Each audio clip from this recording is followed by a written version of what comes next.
Hi viewers, today we will discuss Gulford structure of intelligence theory. Gulford's structure of intelligence theory is a model of intelligence that proposes that intelligence is made up of three dimensions: operations, contents, and product. These dimensions can be combined to form different types of intellectual abilities. Here's a breakdown of each dimension. First one is operations. These are the mental processes used to solve problems and generate ideas. Gulford identified five types of operations: cognition, thinking, memory, divergent, production, generating many possible solutions, convergent, production, find one correct solution, and evaluation, contents.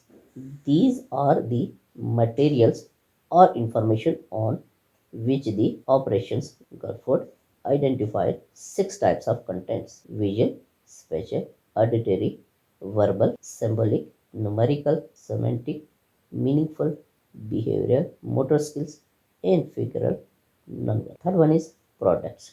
These are the outcomes or results of using the operations on the contents.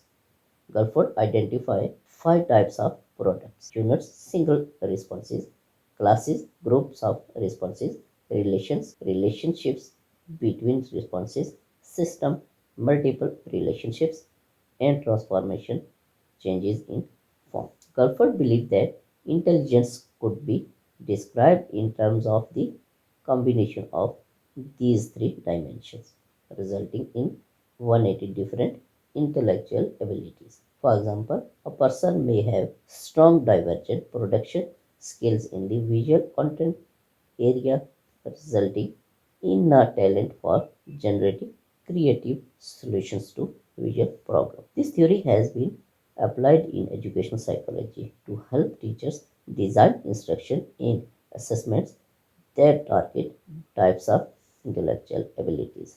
For example, a teacher may design a lesson plan that emphasizes divergent production in the semantic content area to foster creativity in students. Additionally, assessments can be designed to measure specific combinations of the three dimensions, which can help identify students' strengths and weaknesses in different areas and inform instructional strategy. This is the diagram of operation, product, and content. You can watch this and study.